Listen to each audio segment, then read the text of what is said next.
Vamos orar? Senhor Deus Pai, em nome de Jesus, te louvamos por essa oportunidade de estarmos meditando na Tua Palavra. Precisamos muito, Senhor, que o Teu Espírito Santo sempre nos traga entendimento em relação às Tuas verdades. A Tua Palavra é o alimento da nossa alma. É que nos ajuda, Senhor, a enfrentar cada dia, cada momento com sabedoria. Teu Espírito Santo fala conosco através da Tua Palavra. Precisamos muito, Senhor, que nos ajudes a entendê-la cada vez mais, para que sejamos soldados preparados, Senhor, no Teu exército. Em nome de Jesus. Amém. Pode sentar, irmãos. Hoje nós vamos falar sobre o Salmo 2. Não sei se todo mundo já parou para meditar no Salmo 2, mas temos muitos mistérios e também muita coisa para aprender com esse salmo, que é uma benção. Estou um pouquinho rouca. Tive que colocar uma pastilhinha na boca porque a garganta está raspando. Então, vamos começar lendo o Salmo 2, certo? Ok. Por que se amotinam os gentios e os povos imaginam coisas vãs? Os reis da terra se levantam e os governos consultam juntamente contra o Senhor e contra o seu ungido, dizendo: rompamos as suas ataduras e sacudamos de nós as suas cordas. Aquele que habita nos céus se rirá. O Senhor zombará deles. Então lhes falará na sua ira e no seu furor os turbará. Eu, porém, ungi o meu rei sobre o meu santo monte de Sião. Proclamarei o decreto, o Senhor me disse: tu és meu filho, eu hoje te gerei. Pede-me, e eu te darei os gentios por herança, e os fins da terra por tua possessão. Tu os esmigalharás com uma vara de ferro, tu os despedaçarás como um vaso de oleiro. Agora, pois, ó reis, sede prudentes, deixai-vos instruir, juízes da terra. Servi ao Senhor com temor, e alegrai-vos com tremor. Beijai o filho, para que se não ire, e pereçais no caminho, quando em breve se acender a sua ira. Bem-aventurados todos aqueles que nele confiam. Esse salmo, ele tem muitas facetas. Como tudo na Bíblia, ele é atemporal, porque ele pode falar de um tempo específico e pode falar de todos os tempos ao mesmo tempo. Esse salmo, ele fala, a princípio, alguns entendem, do reino messiânico. Dá para entender aqui que ele está falando do reino messiânico, de Jesus. E, ao mesmo tempo, ele também traz uma mensagem apocalíptica.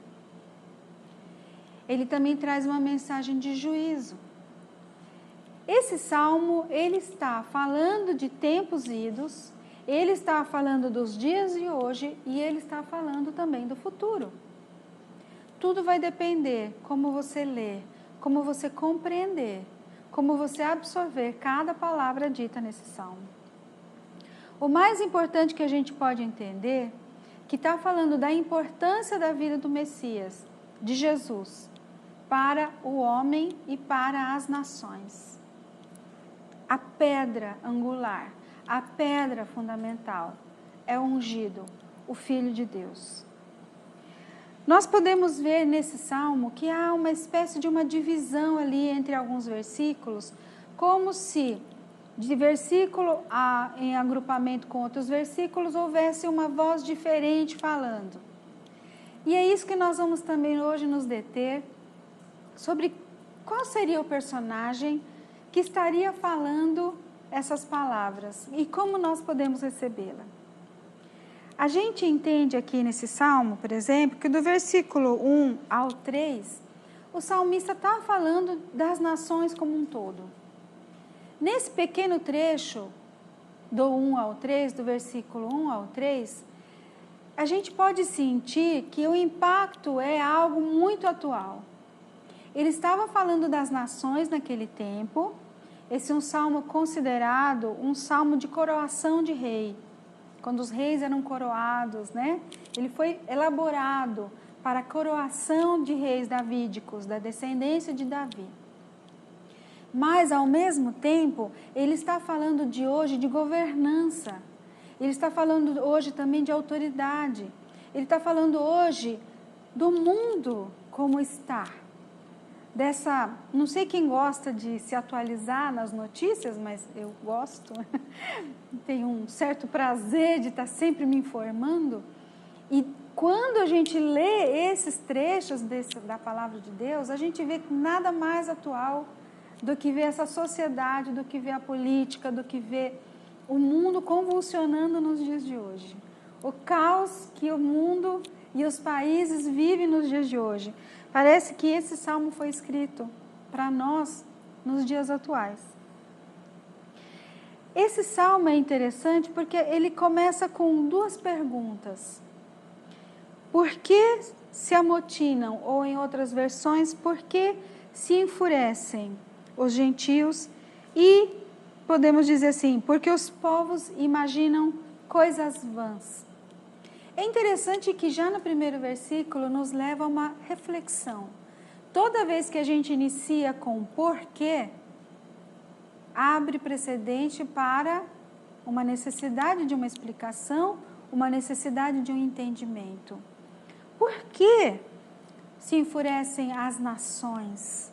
Nações e gentios. Gentios significa nações. Todas as nações que não eram judeus eram considerados gentios, ou seja, outras nacionalidades. Por que se enfurecem eles? Por que os povos ou as nações imaginam ou pensam coisas vãs?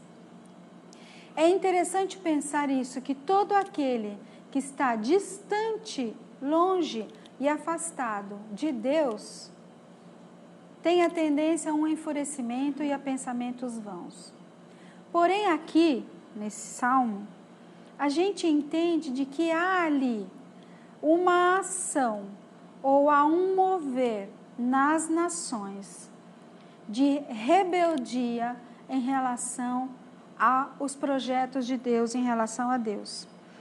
Nós vamos, continuando no verso 2, diz assim: os reis da terra se levantam e os governos consultam juntamente contra o Senhor e contra o seu ungido.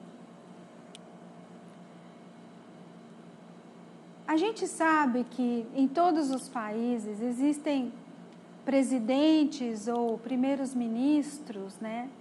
E cada país tem uma ideologia, tem uma teologia ou procura não ter nada. Mas quando a gente vê que esses países, na sua maior parte, têm se afastado de Deus, a gente vê a decadência religiosa desses países, a gente começa a perceber que há sim uma tendência a desejar se afastar dos ensinamentos do Senhor e, consequentemente, do ungido de Deus. Se a gente parar para pensar que esse salmo é escrito para a coroação de reis davídicos, a gente imagina assim, bom, então está falando do povo judeu que as nações se levantam contra eles. E desde que eu entendo aqui, sempre nações se levantaram contra o povo judeu. Antes, agora e no futuro. Existe aí um levante de nações contra o povo judeu de uma forma geral em toda a história do povo judaico. Por que isso? A gente entende que o povo judeu é o povo escolhido do Senhor. Ser o povo escolhido não quer dizer que você é bonitinho, santinho, que faz tudo certinho. Como nós, não. São seres humanos. São pessoas que acertam e que erram, mas que na sua maior parte, com certeza, deseja acertar. E na sua maior parte, com certeza, busca a Deus. Mesmo não reconhecendo o Messias como nós temos a Jesus, ainda assim há uma busca. Mas existe algo que ultrapassa o entendimento político e territorial que lança as nações contra o povo judeu. E é algo que nós vemos escrito na história humana e na palavra do Senhor também. E ao mesmo tempo, podemos entender que nós, feitos povo de Deus através de Jesus, também nós cristãos passamos no passado, muitos dos nossos irmãos passam no presente e passarão no futuro perseguições. Só o fato de você ter Deus como o Senhor da tua vida, você está sujeito a passar por perseguições.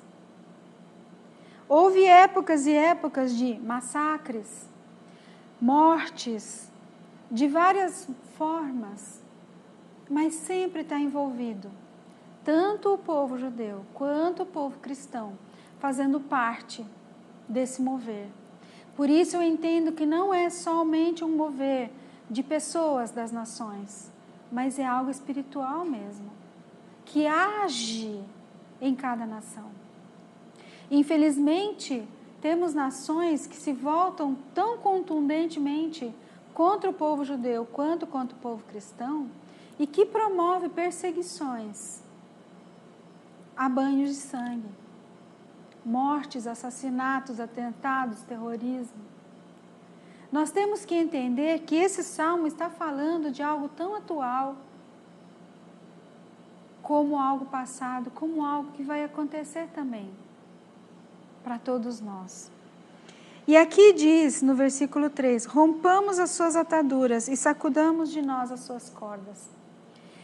Esse versículo, ele nos ajuda a entender de como as nações interpretam mal a palavra do Senhor. As leis do Senhor, os preceitos do Senhor, as ordenanças do Senhor, enxergadas como ataduras, como correntes. Quem já não ouviu de alguma pessoa uma crítica como essa? Afinal de contas, nós cristãos temos regras, seguimos regras que o Senhor nos ensina a seguir com um propósito.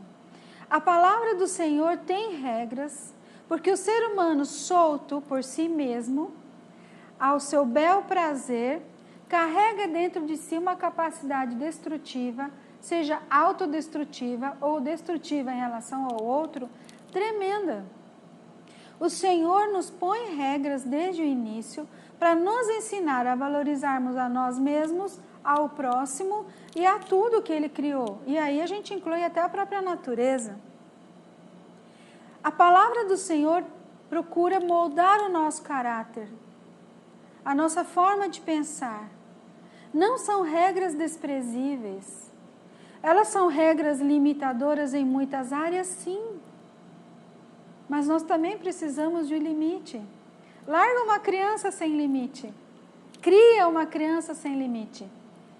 Muitos pais se aventuraram a criar crianças sem limite. E criança, eu falo, porque criança é o ser humano em formação, né? Saiu da fábrica, está zerado, e os pais vão, né, ensinando coisas. Coloca uma criança sem limite nenhum, ela se perde. O ser humano, desde a infância, e inclusive na adolescência, pede limite. Não pede violência, não pede agressão, mas limite sim. E eu entendo que nossa natureza humana, ela precisa de delimitadores, senão a gente se destrói. Se tendo delimitadores nós já somos destrutivos, imagina sem nada. A gente vê como pessoas matam animais, espancam pessoas, matam umas às outras, abusam uma das outras, ou simplesmente são cruéis com palavras. É isso que Deus coloca para nós em relação aos limites que a palavra nos ensina. Mas quem despreza Deus, despreza o ungido, despreza os limites também. Porque eles são vistos como coisas ruins. A palavra contém um monte de verdades, mas que não são reais, que são inventadas das cabeças de pessoas, que dizem que não há nada real na Bíblia, mas não é assim. Quando aqui, nesses primeiros 3 versículos, o salmista declara isso, ele está dizendo algo tão atual nos nossos dias. Essa perseguição contra aqueles que creem na verdade, que se colocam diante do Senhor, que seguem o seu ungido. Uma coisa mais dramática essa semana, não sei se vocês leram sobre isso, a ministra dos Direitos Humanos, a pastora Damares, ela, eu acho que como todos nós fazemos nas nossas igrejas, damos testemunho da nossa vida, não é verdade? E ela deu testemunho da vida dela, que ela foi estuprada terrivelmente aos 6 anos de idade, a ponto de todo o órgão reprodutivo dela ser destruído. E o quanto ela sofreu com tudo isso, chegando a um ponto de um dia desejar morrer. E no desespero dela, ela subiu num pé de goiabeira. Ainda bem que era um pé de goiabeira, podia ser uma palmeira gigante. Ela subiu num pé de goiabeira e clamou. E nisso que ela clamou, ela disse que ela viu Jesus. E Jesus falou com ela. E ela não se matou. Gente, eu conheço um grande número de pessoas na minha profissão que viveram momentos de agonia, de sofrimento, seja por abuso sexual feito por conhecidos ou parentes, ou seja por outros motivos. Alguns deles subindo em lugares altos, árvores, morros, montes. Eu imagino que essas pessoas que escalam montanhas altas, os Everest da vida, devam ter dentro de si um anseio para sair desse chão que muitas vezes suga alguma coisa delas e elas querem lugares altos para gritar do seu sufoco e da sua agonia. E essa irmã que é pastora colocou isso, escreveu, contou sua história. E a quantidade de pessoas que escarneceram dela, dessa experiência terrível que ela teve, de ter sido abusada, estuprada, de ter sido a sua vida como mulher simplesmente aniquilada. Tantas pessoas tiraram sarro do fato dela ter visto Jesus num pé de goiabeira. Que eu fiquei primeiro escandalizada. Depois eu falei, eu tive pena. Porque são pessoas tão pobres de espírito, que elas não estão acostumadas a ouvir a dor e ao mesmo tempo a ver Deus agindo na vida de quem passa por dor. E Deus age de forma sobrenatural, nem que seja aparecendo num pé de goiabeira. Quando Jesus decide aparecer, meu filho, ninguém segura. Quantos muçulmanos relatam que reconheceram a Jesus como Messias, e é claro, por causa da religião, em silêncio, e clamaram, e o Messias apareceu para eles? Muitos irmãos em Cristo falaram, poxa, eu estou há tanto tempo na fé e ele não aparece para mim? Mas ele sabe para quem ele aparece. E essas pessoas escarnecendo dessa irmã pela ignorância, simplesmente pela ignorância. E aí a gente vê como a nossa sociedade é pobre, nossa sociedade é ignorante em tudo que se refere a Deus. As pessoas têm medo quando vem um cristão falando os jargões cristãos. Você já viu? Nós temos nossos jargões, nossos dialetos. Pai, Senhor, irmão, Deus abençoe, está na fé, tô, né? E a gente tem esses jargões. Todos os grupos têm jargões, nós temos os nossos. E muitas vezes somos escarnecidos. Na minha época a gente era escarnecido porque levava a Bíblia na mão. Lá vem o Biblinha, né?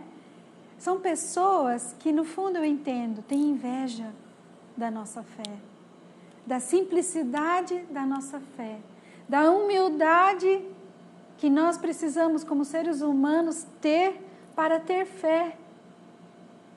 Temos que ser humildes para ter fé, porque quando a gente é arrogante, quando a gente se acha alguma coisa, a gente não tem fé e a gente despreza a fé dos outros.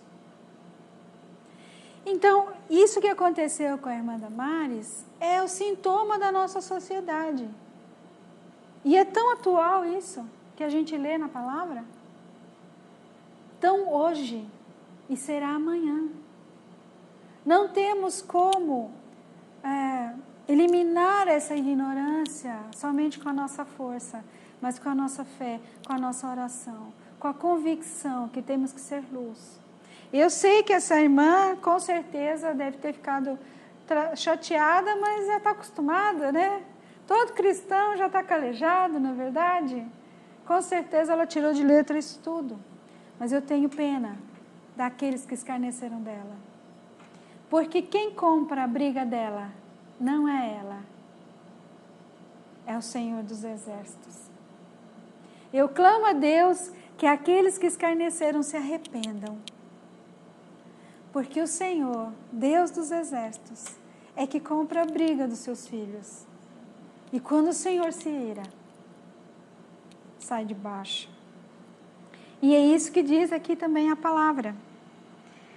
Diz assim no versículo 4, aquele que habita nos céus se rirá, o Senhor zombará deles, então lhes falará na sua ira, e no seu furor os turbará. O Senhor é misericordioso e paciente, mas Ele se ira. Não busque a ira do Senhor. Não dê bobeira. Quando o Senhor se ira, o chão treme, o chão se abre. Acontecem coisas que ninguém consegue imaginar e deter. Não se espere o juízo do Senhor. Porque quando o juízo do Senhor vem, nenhum de nós detém. O juízo do Senhor, eu diria assim, é o ponto máximo. Porque quando Deus já fez tudo, quando Ele já deu todas as oportunidades, vem o juízo. E o juízo do Senhor vem de várias maneiras. Aqui a gente vê como no versículo 4 diz, o Senhor que habita no céu está acima de todas as coisas. Ele ri, Ele zomba daqueles que escarnecem. Porque aqueles que escarnecem acham que são muita coisa, acham que tem algum poder, acham que aquele ser que tem fé ou teve uma experiência de fé é uma pessoa ínfima, que não tem valor, ignorante. A pessoa é orgulhosa, acha que entende muito, que deve ser algum intelectual, deve ser alguém que, né, tem algum conhecimento em relação a alguma coisa, seja científico, político, o que for. Ele acha que ele está acima de tudo. E alguém que está acima de tudo verdadeiramente faz assim. Oh, vermezinho, você está pensando que você é alguma coisa? O Senhor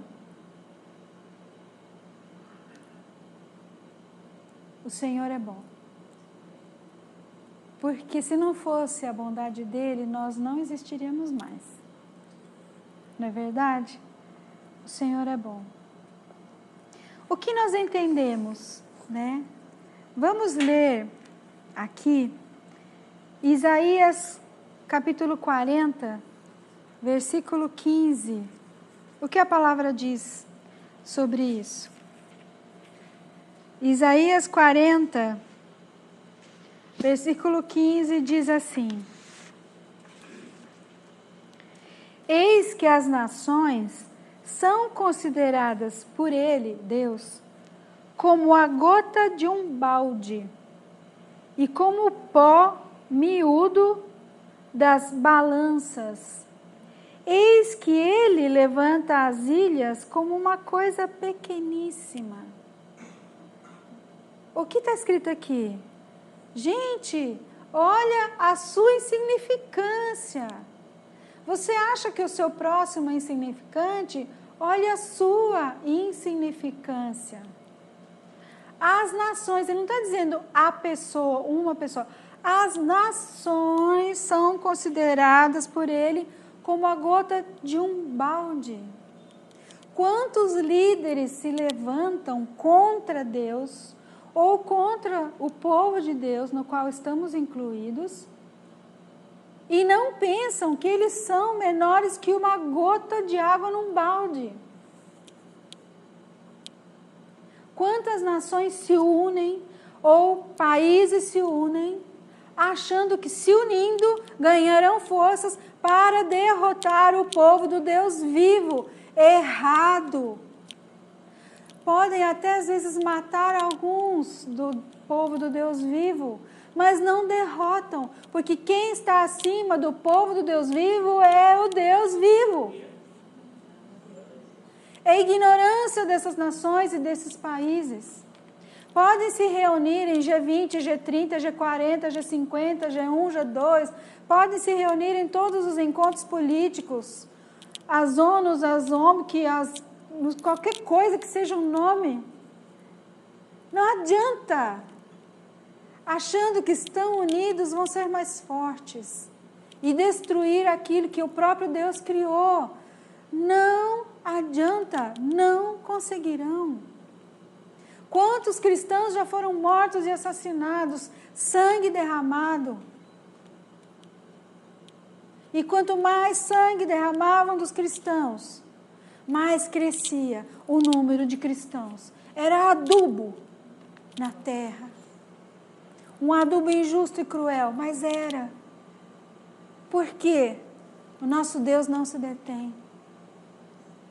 Quanto que o povo judeu for arquitetado, serem eliminados na intencionalidade maluca, doida, nazista, achando que porque eles estavam indefesos, porque eles estavam sem apoio de ninguém, sem arma nenhuma, podiam ser simplesmente varridos da face da terra. Milhões foram assassinados. Mas o Deus vivo, de quem não se zomba, moveu tudo, céus e terra. E hoje há uma nação. E esse povo continua brigando por essa nação. Não digo que estão certos em tudo, porque somos como nós. Eu também não estou certa em tudo. Mas se existe, não é porque eles são lindinhos e bonitinhos, é porque Deus quis. E se Deus quis, não mexe com ele. Se Deus quis, não mexe com ele. Nós temos que entender que o nosso próximo é esse que Deus ama. Quando a gente mexe com o próximo, está mexendo com o Deus vivo. De nações a pessoas, Deus olha e diz: você está pensando que isso é alguma coisa? Pozinho da balança, que nem peso faz. É o que está escrito aqui. Pozinho da balança. Né? Aqui, ó. Como pó miúdo na balança. Você já tentou pesar pó? Então, é assim que as nações são. Assim nós somos. Pozinho da balança. O temor ao Senhor tem que ser o princípio de todas as coisas. Vamos ler agora no Salmo 59, 7 a 9. Salmo 59, 7 a 9. Quanto tempo temos? Rapidão.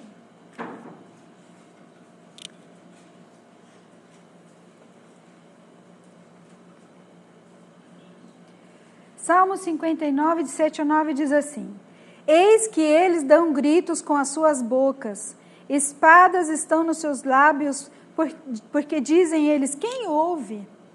Mas tu, Senhor, te rirás deles.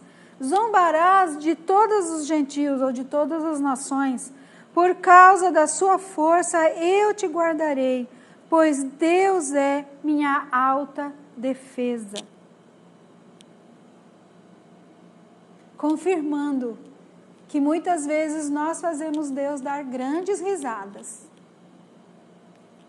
Muitas vezes as pessoas falam assim, eu orei a Deus assim, assim, assim. Eu olhei para a cara dela e falei, eu acho que ela deve estar dando risada nesse momento, pela oração que você está fazendo. Uma oração tão ignorante que ele está fazendo, não acredito nisso. Eu acho que nós, seres humanos, quando achamos que somos alguma coisa, Deus deve dar umas risadas de vez em quando. Pozinho da balança, de novo. Você está achando que você determina alguma coisa na tua vida, filha? Não é? Pozinho da balança, eu gostei disso. Vamos continuar, porque senão a gente não acaba hoje. Vocês querem fazer uma vigília até a noite? Vamos lá. Voltando do Salmo 2, versículos 7 a 9. Esse versículo do Salmo 2, esses versículos estão falando do Messias, do ungido. Diz assim, proclamarei o decreto, o Senhor me disse, tu és meu filho, eu hoje te gerei. Pede-me e eu te darei os gentios por herança e os fins da terra por tua possessão.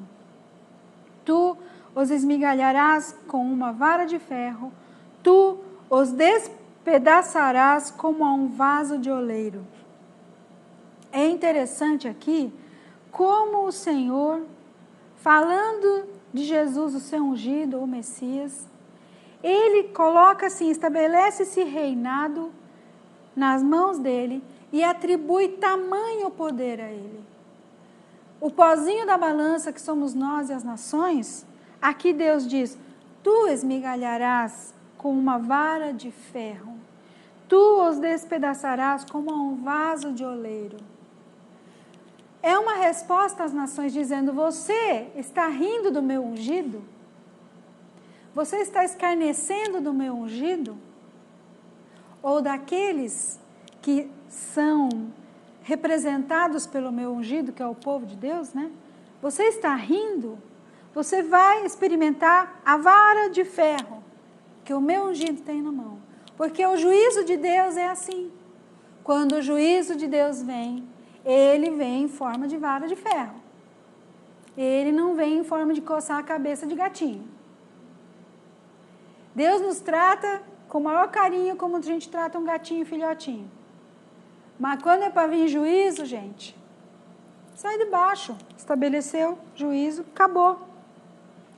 O Senhor aqui está estabelecendo o poder que Ele está dando a Jesus, o ungido. E aí é corroborado isso, que eu vou acabar não lendo, porque senão não vai dar tempo. Se vocês quiserem anotar, Atos capítulo 13, de 32 a 37. Eu vou ler só Hebreus 1, de 1 a 5, tá?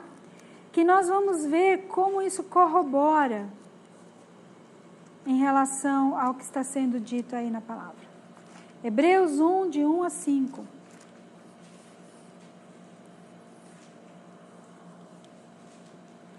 Hebreus 1, de 1 a 5 diz assim: havendo Deus antigamente falado muitas vezes e de muitas maneiras aos pais, pelos profetas, a nós falou-nos nestes últimos dias pelo Filho, a quem constituiu herdeiro de tudo, por quem fez também o mundo, as nações, o qual, sendo o resplendor da sua glória e a expressa imagem da sua pessoa, e sustentando todas as coisas pela palavra do seu poder, havendo feito por si mesmo a purificação dos nossos pecados, assentou-se à destra da majestade nas alturas. Feito tanto mais excelente do que os anjos, quando herdou mais excelente nome do que eles. Porque a qual dos anjos disse jamais: tu és meu filho, hoje te gerei? E outra vez, eu lhe serei por pai, e ele me será por filho? esse texto em Hebreus corrobora a autoridade que Deus dá ao seu ungido, ao seu filho, diante de quem as nações têm que tremer. Esse que apareceu para Damares na goiabeira. Você tem que tremer diante desse que apareceu para Damares na goiabeira, porque ele apareceu porque ele quis. E muito abençoada foi essa Damares. E está sendo abençoada até hoje. Porque em vez de tirar a vida, porque ela tinha sido destruída fisicamente, Deus lhe deu vida. E essa mulher faz muito mais, produz muito mais na sociedade e no reino do que eu. Vergonha, shame on me, vergonha para mim.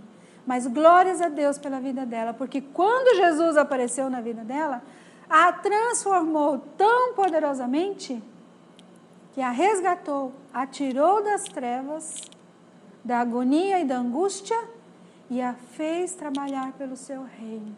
Assim é Jesus. É esse o poder que nós devemos ter conhecimento, buscar e representar. Não devemos temer. Mesmo que o nosso coração, muitas vezes, fique apertado, não devemos temer.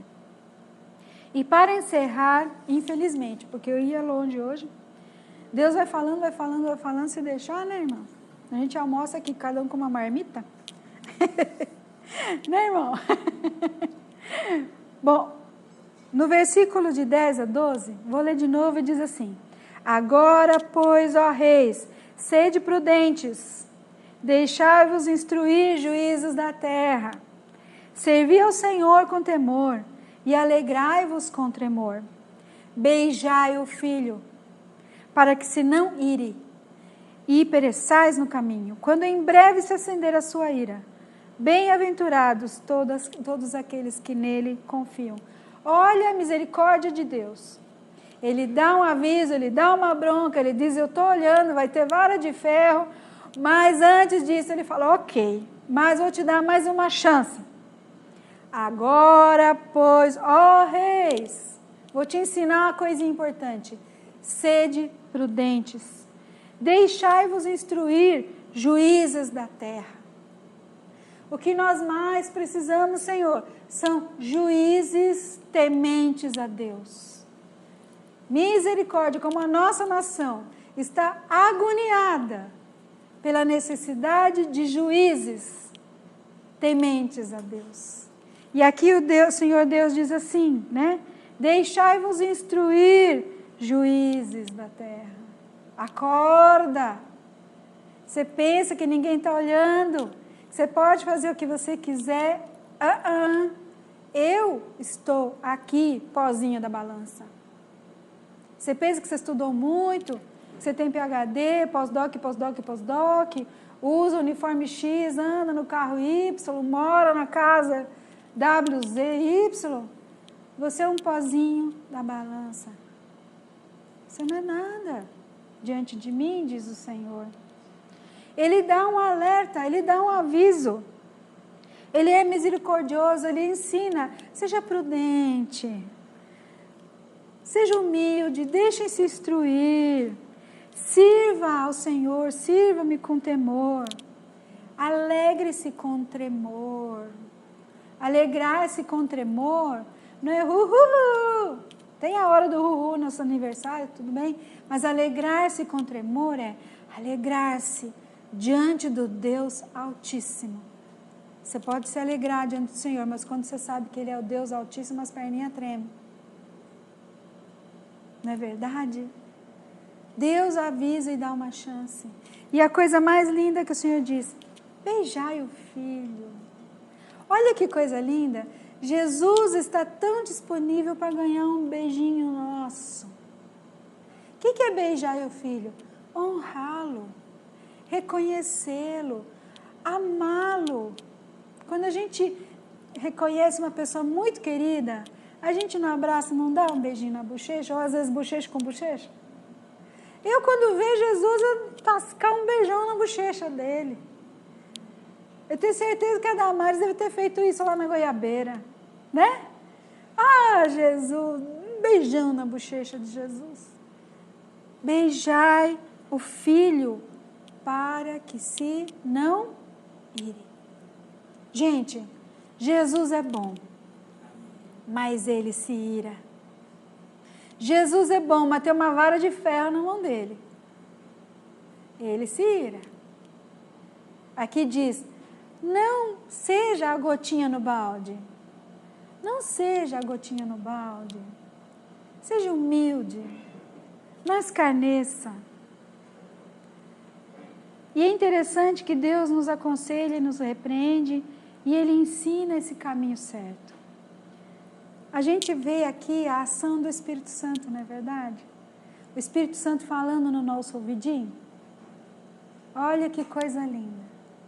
Nesses versículos que eu li agora do 10 ao 12, parece o Espírito Santo falando no nosso ouvido.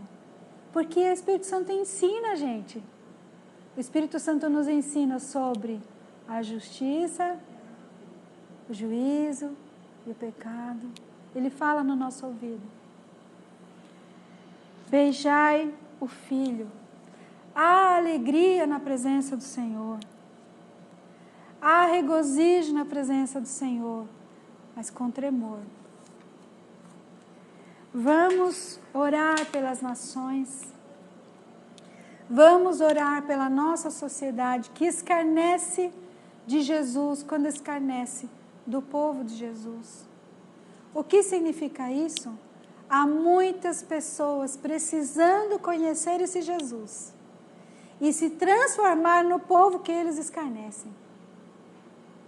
Uma vez uma amiga minha dizia assim, toda vez que eu encontro alguém que xinga crente, que fala mal de crente, que tira sarro de crente, eu ponho na listinha de oração. Ah, mas não dá outra. Aí a pouco virou crente.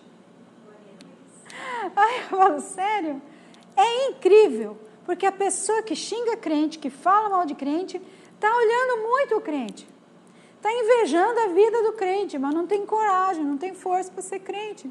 Então eu oro, o Senhor age e é interessante. Há pouco a pessoa está lá nos pés de Jesus. Ah, Senhor, transforma minha vida, eu não sou nada, eu sou um pozinho na balança. E isso eu já vi muitas vezes. E eu vi aquelas pessoas que tiravam sarro, que falavam. Aí eu olhava, me aguarde. E hoje são pessoas do Senhor, são pessoas firmes na fé. A gente não deve se deter. E a gente, aí pus a mão no microfone, a gente não deve se deter, não deve ter medo. Teve no nosso estudo, só para a gente fechar, nosso estudo, né, que estamos fazendo todo sábado à tarde, aprendendo Deus, conhecendo a Deus. Houve uma parte do estudo onde falava de alguns missionários. E houve um missionário que ele se apaixonou por um grupo indígena que morava no Equador. Ele era americano. Isso em 1900 e bolinha. Largou tudo e foi para falar de Jesus para esse grupo indígena que vivia no meio do mato mesmo. E ele e 4 amigos foram, alugaram helicóptero, eles entregavam com baldes descendo pelo helicóptero, ali presentes para eles, só para eles se tornarem amigos, se conhecerem. Depois de um bom tempo, foram lá, antes de entrar na tribo, fizeram uma barraquinha, uma cabaninha, e ficaram lá para tentar estabelecer contato, para falar de Jesus para eles. Era um povo não alcançado, e ele tinha no coração que eles tinham que falar de Jesus. E ele e a esposa dele, né, e vários amigos foram e começaram a fazer esse trabalho missionário. E houve um dia que esse grupo de amigos, começaram a receber visitas de algumas pessoas dessa tribo, ia fazendo amizades, e eles falando de Jesus. E um dia, conta isso a esposa, né, na história, veio um grupo, né, dessa tribo e matou todos eles.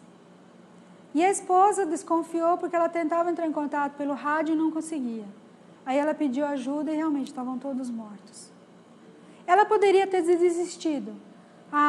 Com um bebezinho de 10 meses, não, vou embora, não é meu lugar, não era para eu ter vindo, eu acho que a gente errou, afinal de contas, né, foi derramado o sangue do meu marido, uma pessoa que eu amava muito.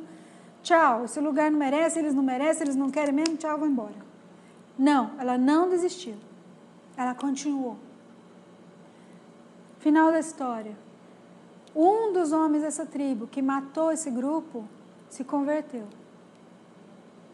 Se tornou cristão, aceitou Jesus. E esse homem que se converteu, se tornou pastor, batizou o filho dela.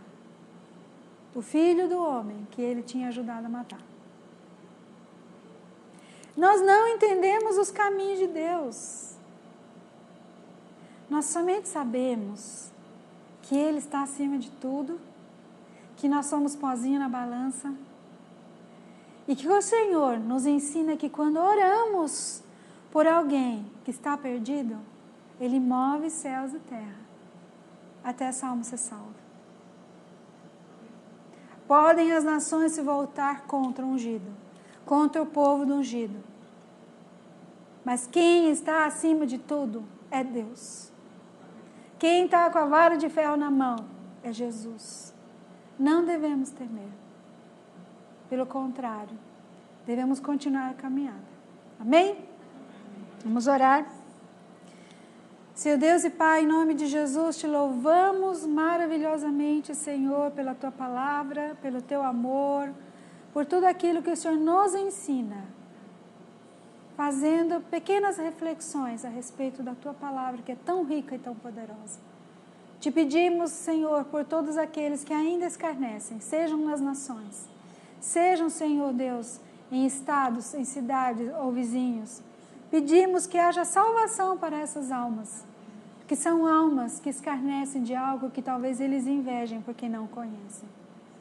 Pessoas precisam de Ti, Senhor, te conhecer verdadeiramente como Tu és. Pedimos que nos fortaleças, que nos prepares. Pedimos, Senhor, que o Teu Espírito Santo nos use como instrumentos Teus nessa caminhada. Que estejamos, Senhor, na Tua presença e na presença de Jesus, sempre com temor e tremor, com alegria e também com segurança, sabendo que Tu nos guardas e nos proteges. Obrigado, Pai, mais uma vez, pela Tua palavra estar ardendo dentro dos nossos corações. Em nome de Jesus. Amém.